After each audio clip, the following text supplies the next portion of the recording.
Welcome to Exploring Reality Maybe, where we explore the intersection of science, medicine, and mysticism with experts.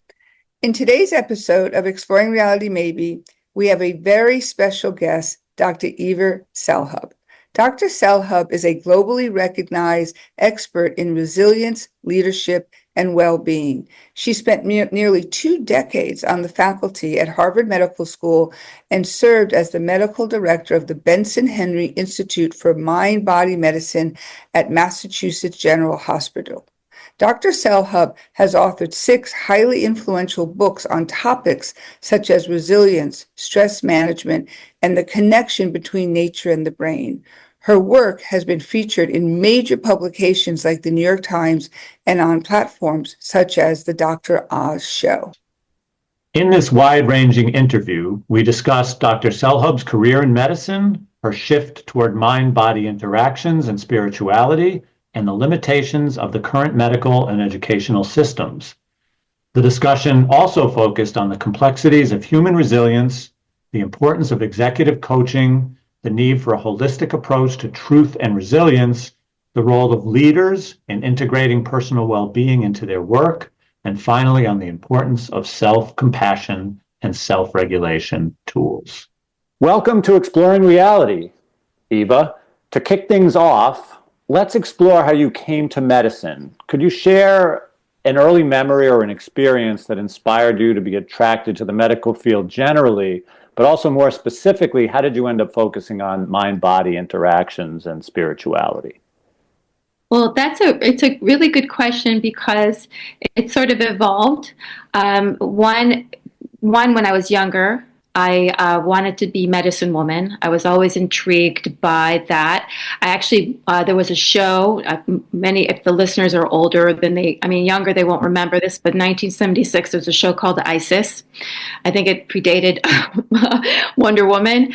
And I don't remember if she's a library or whatever, but she would turn into Isis, who had the ability to do telepathy and move things energetically. And I wanted to be her.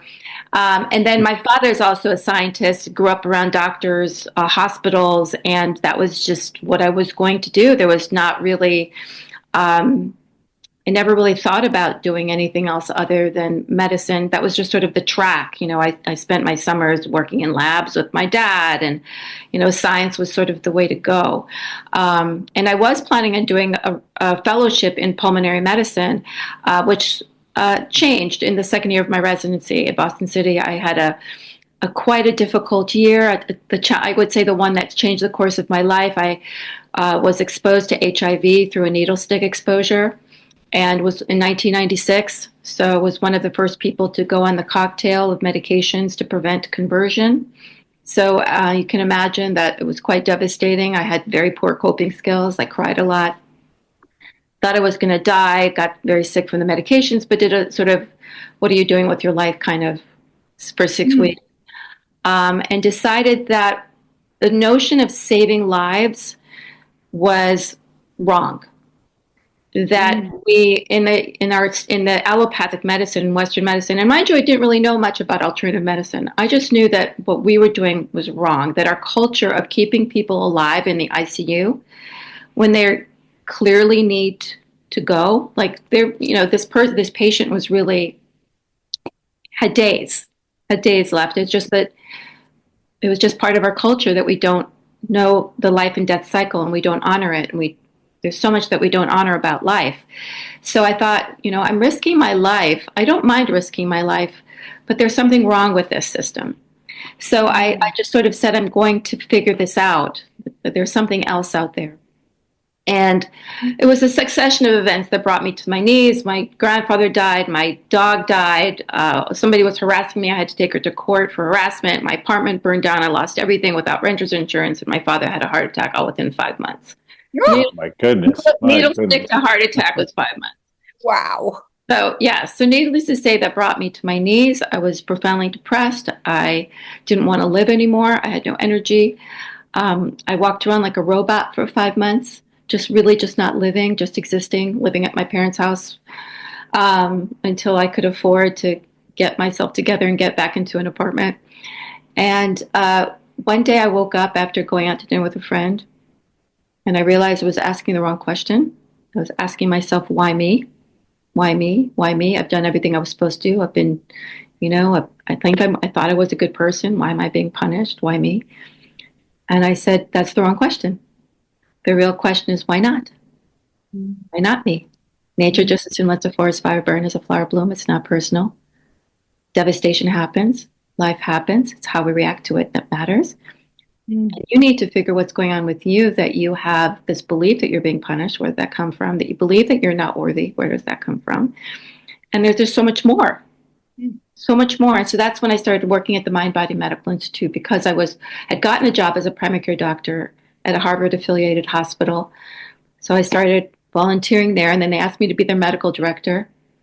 And so I was on the job learning about stress and mind body medicine and resilience and meditation and nutrition and all the facets that an individual can do to heal, applying it with my patients, becoming an expert in that clinical application of mind body approach and stress physiology. And after 5 years of working in my primary care job, I said, I'm done. I don't want to do this anymore because they're changing the model. I don't want to look at my patients as numbers. I don't want to work with this. And I also didn't like, again, the system where the patient is not empowered, where this very vulnerable person goes to somebody who's got authority and power and gives their power away and thinks they're going to get fixed without taking responsibility for their own care. And I said, I don't want to have any part of that. So I quit my job and I started studying with healers, learning about energy medicining and all these things and whatever I could get my hands on, and opened up my own practice in 2003, when I merged everything together. Wow. And so that's what the 20 years was basically of merging, discovering love was at the sort of the heart of all of it, and merging, combining, merging, and eventually, I got out of medicine and went into the executive coaching business and working in companies and leaderships and so on and so forth. But that's the short of the long. Wow, what an incredible journey, Eva. I'm just breathtaking, and to be diagnosed so early in that in that what's the word, cultural environment. My cousin Charles passed away from AIDS. I think it was like in 85. Yeah.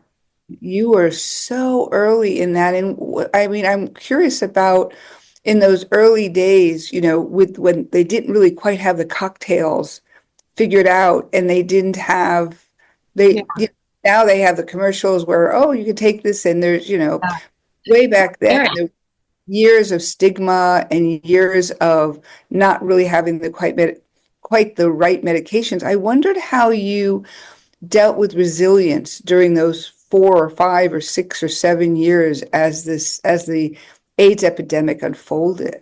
Well, for me, so just to be clear, I did not convert to HIV. I took the medications and I was fine. But in 1996, people died horrible deaths. There was very little anyone could do. I think AZT was one of the only medications, and that was it. And in our hospital, we had a good 60% of our patients had HIV. So it was a city hospital. So it was not pretty. And it was scary. So that's what I'm saying. My coping skills were not very good during those 6 weeks. I kept thinking I'm going to be that one person. Although, it's just, the chance are 1 in whatever. And 1 in 1,000, he might have said. But I said, well, I'm going to be that one. I'm going to be that one who gets it, and I'm going to die a horrible death, and I'm going to die alone because who's going to love me now? And I'm going to die out of work and not being able to pay off my $250,000 worth of school loans that my parents co-signed for, and they're going to have to end up paying for it. And what's going to become of me? So it was devastating. People were stigmatized. They weren't loved. They died horrible deaths. They suffered quite a bit, and that's what I was looking at.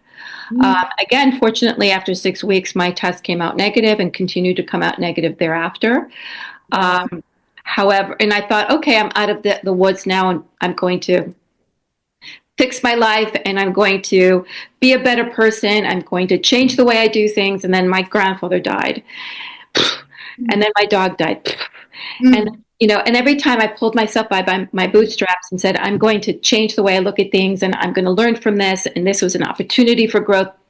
boom. And I just kept getting hit every time I would pick myself back up and reframe and reappraise, boom, boom, until I just couldn't do it anymore. So I got a very sort of intense experience of what learned helplessness looks like. Oh, wow. What it looks like to start out resilient and to continue that resilient mindset, that reappraisal, that mental toughness, the ability to sort of shift and find opportunity in the midst until I just couldn't do it anymore. Wow. Wow. So, Eva, we were talking a bit in our introduction offline about recent sort of changes in medicine and the medical community, orientation toward medicine, and all that. Changes related to your area, mind body issues and things like that. How do you see opportunistically? How do you see things changing in the near future? If you ruled the world, how would you like to see changes in medicine in the future? If I rule the world. Well, first of all, I want to say that things have changed quite a bit since I started in 1997 in the mind-body world. So I look now, what could happen in the next 25 years? My gosh, I mean, 25 years ago, people like me didn't exist. Right now, there's a dime a dozen life coaches and people, saying accolades and spiritual words of wisdom and going to acupuncture or this guru that and this yoga this. That was not happening 25 years ago. Part of our job at the Institute was to pound the pavement, literally, to go out in the world and speak and teach and inform, and to give the evidence behind these processes so that people would buy in. I did Harvard trainings. I taught it the healthcare professionals to teach them the stress physiology and the mind-body application so that we could affect this change. So it was really an uphill battle. And I mean, it was and very lonely, in fact. And now, it's everywhere. So is it more widely accepted? Yes. Is it still not fully widely accepted within the medical establishment? Also, yes. So what we're seeing is that every system that we know of is pretty much broken, right? Whether it's the education system or our political system, our economic system, and our healthcare system, they're not working. And the approach isn't working. And that's because it's built upon something false. Our allopathic system is built upon the separation of mind, body, and spirit, which it didn't used to be. Right. Now, the positives is that we have the science. And we have really well-meaning people. Most of them are really well-meaning people who are in the profession who got a bad rap. And they've got a bad rap because they're closed-minded. Because they believe that what they know is truth.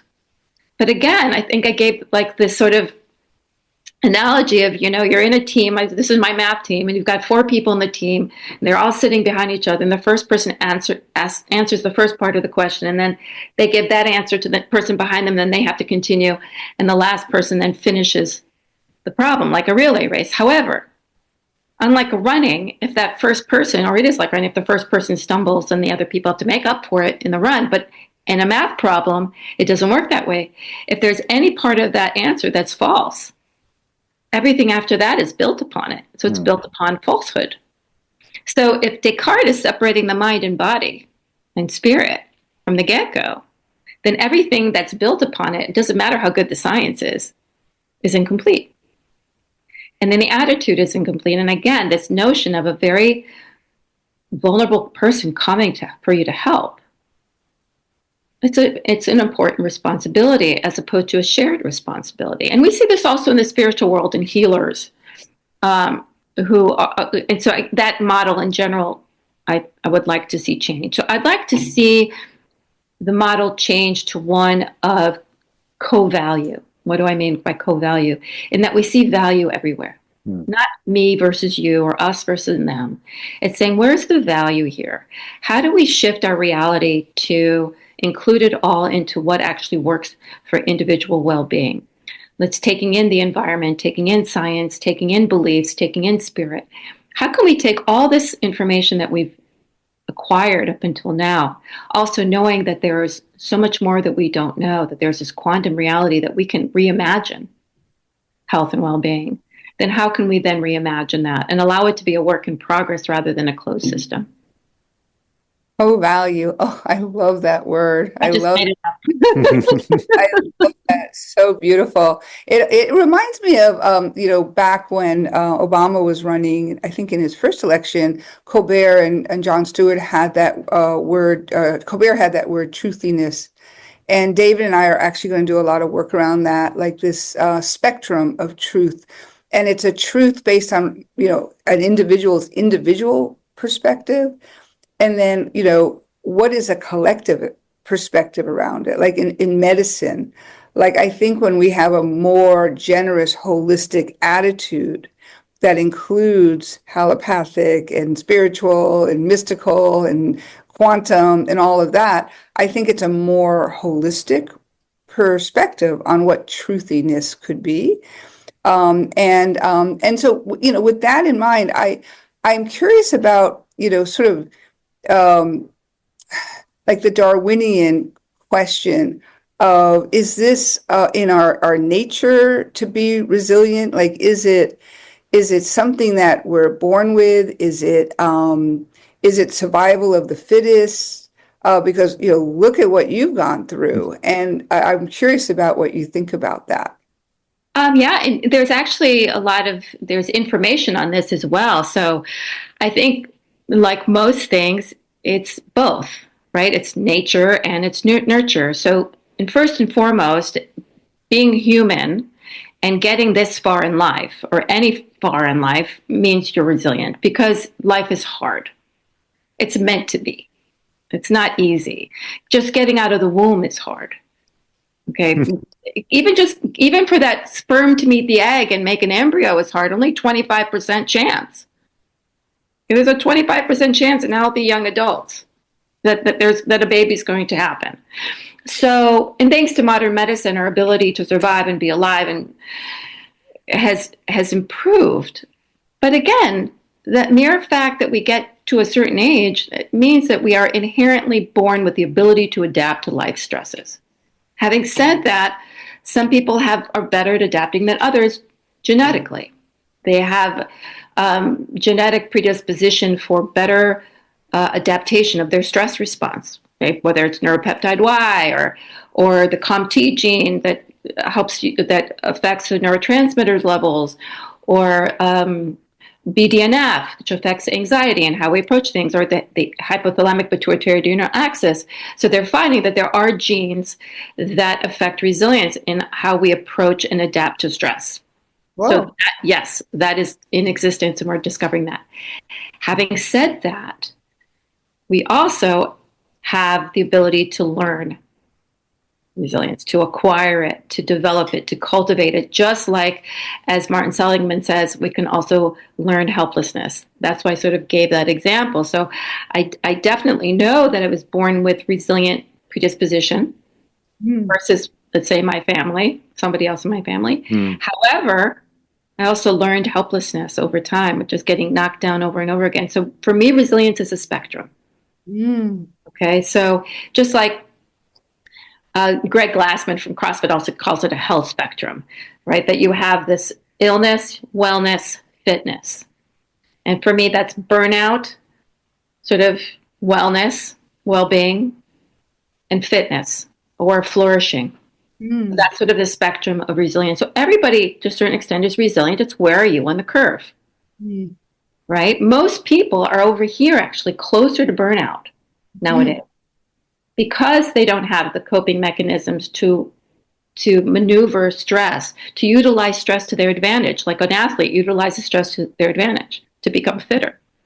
And so maybe that's a cultural thing, right? If you grow up in a country like ours, where we have so much, we lose some of that resilience, right? Well, if we want to look at what supports resilience, like think of it as wiggle room, or think of it as pathways from a dam, so a dam doesn't overflow and break, right? So these are things that help us both manage stress from a physical perspective, a physiological perspective, mental, emotional, spiritual. So it's really about being able to recognize when an imbalance is present and then correct it.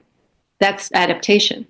Yeah. So If I have an underlying belief system that I'm not good enough, then that's going to stimulate my stress response. That's never going to get corrected. If it doesn't get corrected, that's going to lower my resilience.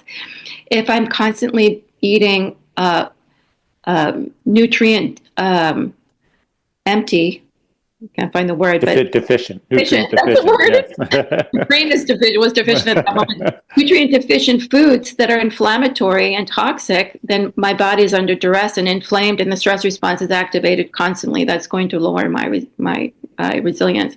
If I'm not moving my body, I'm not using my muscles aren't sending messages to my brain is going to be affected. My muscles are going to be affected, and I'm not going to have the strength to maintain my resilience. So for me, I talk about 6 pillars, or 6 pillars of resilience to cultivate. One is our physical vitality. So whether that's your sleep, your nutrition, exercise, spending time out in nature, meditation, what have you, those are sort of the things that we require in our physical vitality that our ancestors used. Okay. 2 is our emotional equilibrium, right? Negative mindset tells the brain, I'm not okay. Stress response is going to increase limited mindset, limited beliefs that affect our mindset. So that's a third one. So our emotions and emotional regulation. So the more negative I am, but more negative emotional state I'm in, the more pessimistic I am, that doesn't confer resilience. It confers helplessness or hopelessness, the opposite. That also affects my mindset, which is the growth mindset versus limited mindset or fixed mindset, my ability to see opportunities, my ability to repraise, my ability to have a mental toughness in situations that are challenging and keep going, versus to buckle down and become limited and rigid. So that's the third one. The fourth one is going to be that we don't exist in isolation. We're social beings. We need relationships, and we need positive relationships. We need quality relationships where there's a giving and receiving and a sense of value. For all of us, that we can have that ability to trust and to love. The fifth one is a different type of connection, and that's what I call spiritual connection. Our ability to connect with purpose, with something greater than, whether it's nature or God or altruism or whatever that may be, to allow us to understand that we're part of something much greater than, that allows us to mitigate uncertainty and transcend. And that 6th pillar is one of knowing that we, in ourselves, are leaders. That everything we do and everything we are is energy, and it affects everything else around us. And to take responsibility for that and ownership of how I affect everything else around me. And so when we actually cultivate those pillars, we're able to then learn and cultivate resilience, and vice versa. So where that's going to affect where you are on that curve, hopefully we'd like to be in the state of fitness and flourishing versus burnout and sickness. Wow, that's great. So at its extreme, you hear these incredible stories of resilience, right? Beyond anything we can imagine. I'd like to read you a Wikipedia entry of a guy called Adrian Carton Deweyart. I wonder if you ever heard of him. I never have. No. He was an officer in the British Army who served in the Boer War, the First World War, and the Second World War. And his entry reads, he was shot in the face, head, stomach, ankle, leg, hip, and ear. He was blinded in his left eye, survived 2 plane crashes, tunneled out of a prisoner of war camp, and tore off his own severely injured fingers when a doctor declined to amputate them. Describing his experiences in the First World War, he wrote, frankly, I had enjoyed the war. So, so how do you explain something like that? How do you explain that kind of, to me, that's resilience, right? Well, it's extreme. Yeah. It's extreme. We could look at it in many, many different ways. There's so much here. One is also the time, right? The approach of hardship was very different back then. The approach of hardship is today. We look at a hardship like that, and we go, oh no. So it's also remembering that life was also harder, and that like the labor that we put into things was for the most part more than what most, at least Western folks do nowadays. There's also that notion of when people know who they are at war and they don't know who they are when they come back into society. So a lot of soldiers and military people actually prefer that as well. So it's there's a lot of psychology and environmental effects on sort of that persona. But having said that, if we look at that in respect to resilience, we can see that this is sort of the extreme of adaptation, that this individual is extremely resilient in that they're able to reframe how they looked at something really hard. They're able to go to that extreme sense of mental toughness, of saying, you know, I'm going to push through and I'm going to live no matter what. And on top of that, of having great purpose. So that's sort of that spiritual. So what do we have at war? We have the camaraderie, we have the community, we have the mental, we have reappraisal, right, of the mental toughness. We have the positive attitude. It was great, right? Maybe a little delusional, who knows? But that positive mental attitude, we have mental toughness, we have community, we have spiritual connection, right? And knowing that what I'm doing is for a greater good. So that would be a good example of those pillars. But also just to keep in mind that I would say that there, in this case, there's a fine line between sort of that extreme of resilience and also self-neglect, right? Yeah. We just also want to look at that as well. And, you know, we don't want it to be sending the message out there, hey, everybody, you need to be tough and pull out your fingers. And Right. so that, I think that is, I believe, an old way of looking at resilience.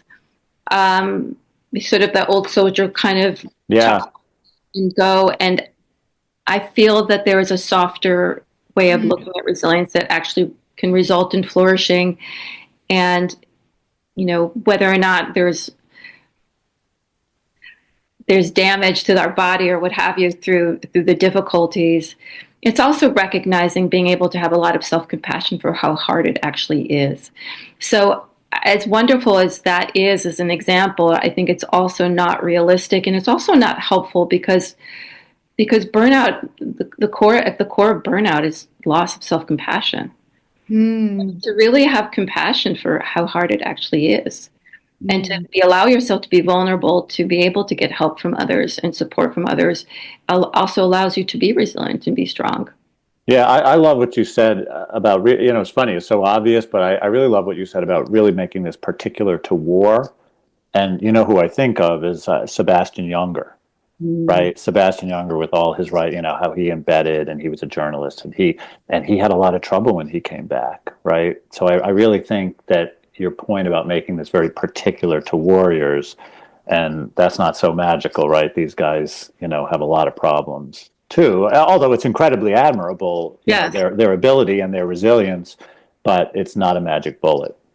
It isn't, and that's a thing that we were talking about from the beginning in medicine, that it's not a magic bullet.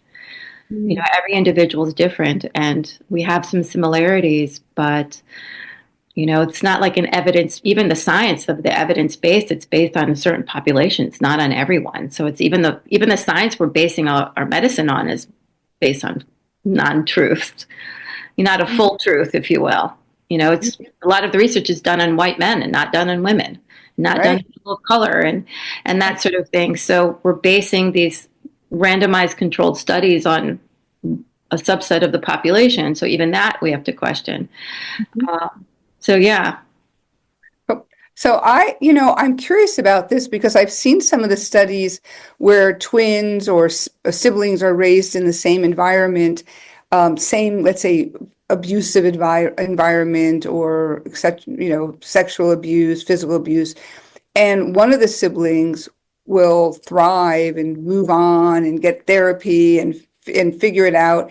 And the other sibling will have a breakdown, commit suicide, all sorts of things. And I wondered if there was a sense of brain chemistry that affects resilience, or one's nature that's just born innately when they're conceived, like the genetics of a person. I wondered if you had thoughts on that. Yeah, I mean, there is a genetic predisposition for sure.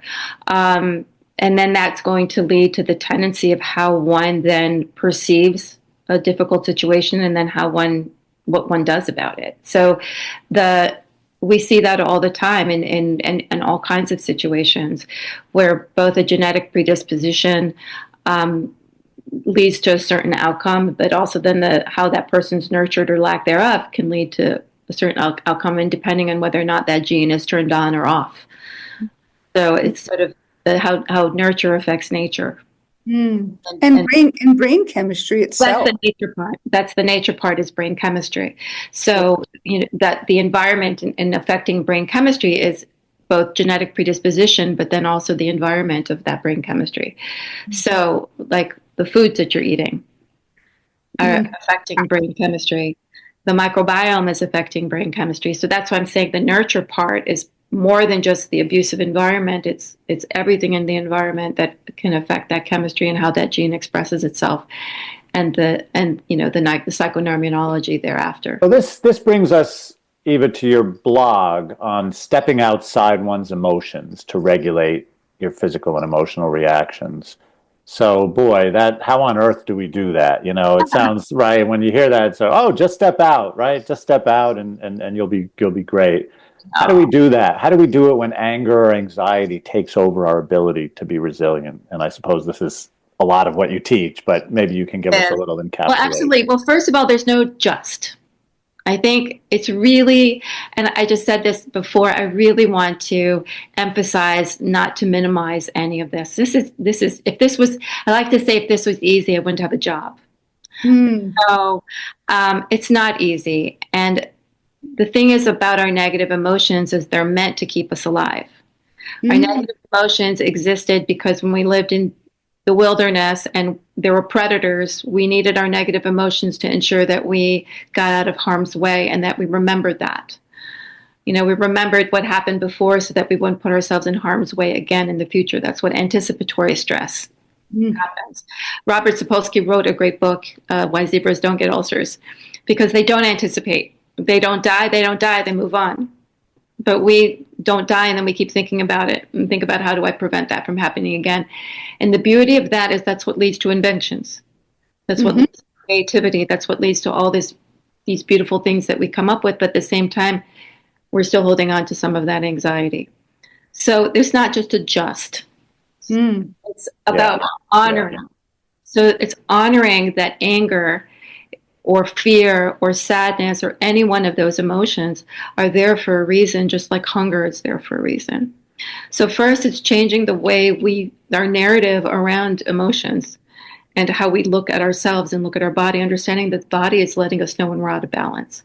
It does that through hunger. It does that through fatigue. It does that through feeling cold. It does it through our feelings. So the first thing is to observe our feelings as not having control over us, but as signals of letting us know that we're in need of care. Okay? So if my anger is there, it's my internal mechanism saying, I feel unjust. I feel like in some way I've been mistreated. So then that gives us the opportunity to look inwards and say, well, why? Why are you so hurt by this? How can I now take care of me? So what happens is that when a negative emotion is activated, it causes the brain to shut down into the 5-year-old self, not the 50-year-old self.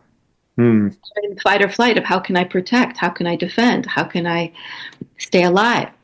And we go into coping mechanisms that we've used our whole lives to do that. Yeah. Whether to be quiet or to be angry or to throw a fit or whatever that may be. Trying to stop that is like trying to stop a shiver when it's cold outside. It's been wired. Right. So the first thing we need to do is just pause. Just take a moment to recognize and honor what's happening. Just observe it. Give it space to be there. Don't wrong it. Breathe.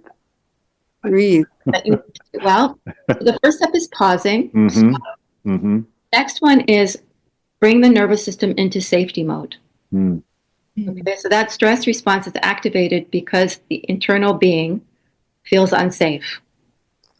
Whether it's I don't have food, or I don't have shelter, or I don't have love. Whatever it is, it's a state of lack, and that's turning on the nervous system to say, I'm not safe. The first thing is nervous system regulation. So that we can do through breath.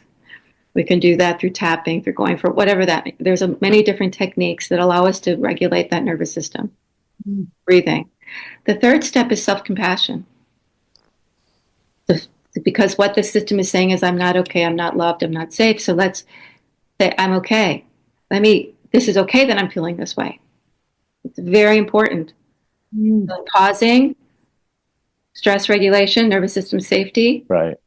love, self-compassion. It's okay that I feel this way. Everybody feels the way. I'm human. And now we can move to reappraisal. Because now I'm stepping outside and saying, oh, well, this anger is here because I don't feel loved or because I feel threatened. Well, how can I take care of that? What is it that I need? What are my unmet needs right now? And take care of that. And so it allows us to use our emotions to heal. And but when we label, when we step outside and go into nervous system safety, we're pausing and observing and saying, oh, I'm noticing that my chest is tight. I'm noticing the experience of anger. We start stepping outside and observing rather than in it. I'm not in the drama. I'm stepping outside and watching the movie, and now I have more control of it. I can now navigate it. So I suspect that a lot of that is relevant to your executive coaching. I'd like you to tell us a little bit, about your executive coaching, but maybe specifically focusing on that. How do you help your clients embrace, and I got this from your website, a holistic view of leadership that integrates personal well-being, resilience, and strategic thinking? So how do you work with executives in that?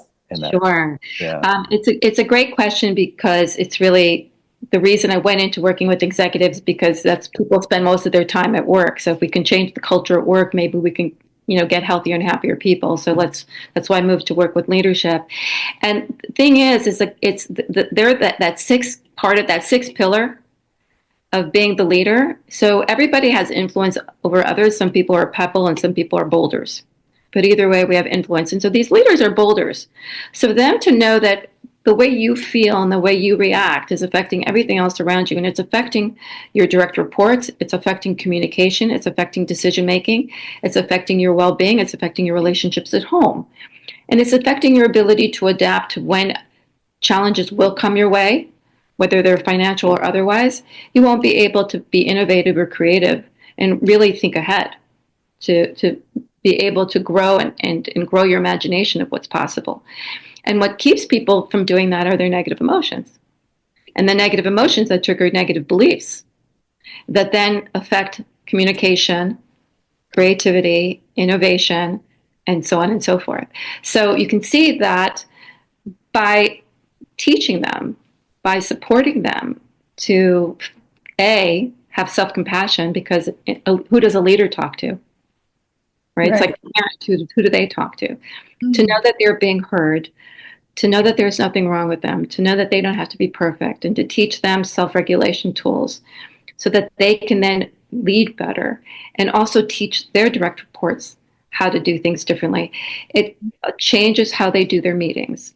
It changes how they create their vision. It changes how they set expectations. So it allows them to actually be more organized in their thoughts, their communication, their processes, and their creating of their visions. That's incredible. Wow. Yeah. I have so many thoughts about this, but it's beautiful. I love that question. Who do leaders talk to?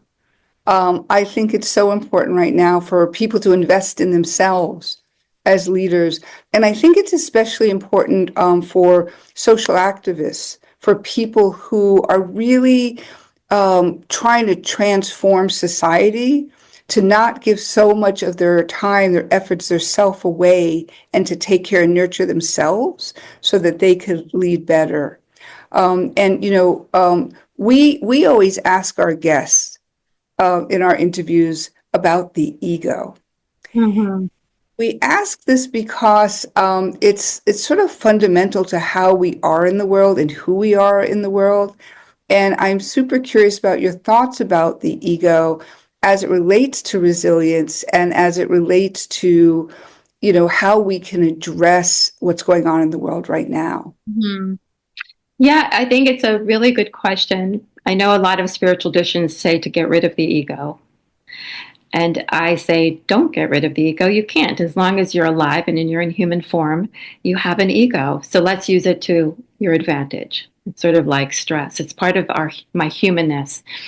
So as I said before, we got on this call about, co-value, that everything has value. And to be able to see the the ego with value, just give it a different job description. Mm-hmm. Right? So we have an ego that, again, when it's caught up in the dramatic movie, when it's in the movie, it can't see outside of itself. And it's the 5-year-old that's screaming for love, for care, for water, for whatever that is, as opposed to the wise person that we may have become, hopefully. And so nervous system safety, self-compassion, getting into a place of alignment so that mind, body, and spirit are now aligned. And then we can utilize the ego to navigate, give it a different job description that if it is acting out, if it is seeking power or whatever that may be, it's just because I'm out of alignment. Mm-hmm. In a new job description. One of my clients, we were talking about the inner critic. And, we don't want to wrong it. It's what keeps us alive. If it didn't help us stay alive, we wouldn't have an ego. So it has a purpose in this physical form, right? It's just confused. It's been given the wrong direction. So, one of my clients calls it the chief encouragement officer. Nice. Yeah. I think Freud would agree with all that, right? I think he would. Yeah. Yeah. So looking ahead, what are you focused on as it relates to resilience, your practice, all the things we talked about? And is there anything else you'd sort of like to share with our audience about what you're doing?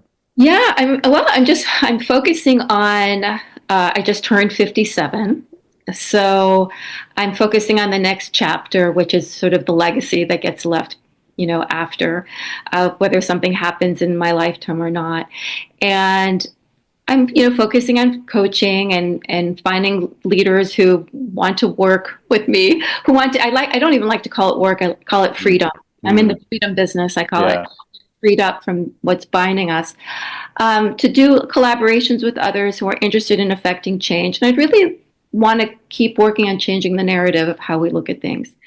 That things don't have to be, so hard and so negative, and that we can lighten it up and find ways of. And I just wrote this article I was telling you about, so that chaos and destruction are necessities for growth. That looking at, as hard as something may be, to be able to sort of say, okay, how can I reimagine myself? How can I reimagine life? How can I use this destruction as opportunity? And to really start changing that narrative of being able to see a bigger reality than what we've ever seen before. Well, thank you so much. Yeah, this has been wonderful. A lot of things to think about, and very, very educational. You are in the freedom business. I love it. Thank you so much. Thank you for your time today. It's been amazing.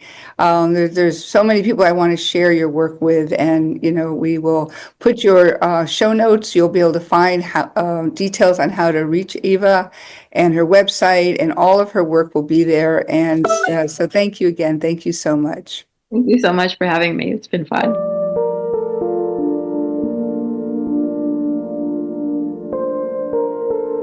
Now this is cool.